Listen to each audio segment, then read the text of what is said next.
જે વ્યક્તિને આપણે સાચો પ્રેમ કરતા હોય એ વ્યક્તિ આપણને કેમ નથી મળતું, આવું મને કોમેન્ટમાં એક ભાઈએ મને પૂછ્યું.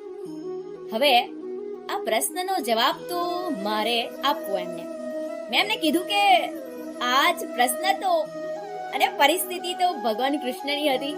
એમને પણ પ્રેમ ક્યાં હતો ને ક્યાં પરણવું પડ્યું છે. હવે મારું એમને એમ કેવું છે કે લગ્ન પહેલાની પરિસ્થિતિ અને લગ્ન પછીની પરિસ્થિતિ, એ વ્યક્તિ સંબંધ બહુ અલગ પડે.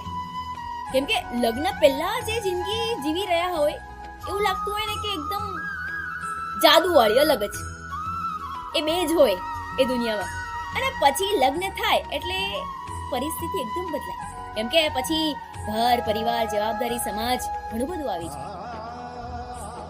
એટલે મારું તો એમ માનવું છે કે જે વ્યક્તિ આપણા નસીબ, ભાગ, આપણે જે માનીએ એ લખેલું હોય ને ફરી ફરી અને કોઈ પણ રીતે આપણા સુધી પહોંચી જાય.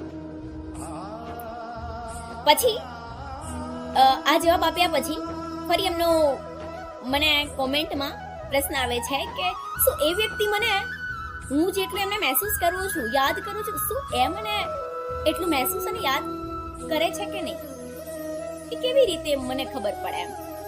તો મેં કીધું કે કયા કારણસર એ વ્યક્તિ તમને છોડીને ગયું છે, કયા કારણસર તમે બંને દૂર થયા છો અને કયા કારણસર તમે બંને જોડે આવ્યા હતા અને જોડે હતા, એના પ્રમાણે આ જવાબ માત્ર તમે જ આપી શકો.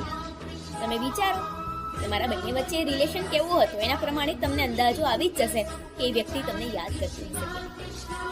તમારું વર્તન, વ્યવહાર, વાણી એ જ તો સામેવાળા વ્યક્તિને મજબૂર કરે યાદ કરવા અને ભૂલી જવા માટે. બરાબર? રાધે રાધે.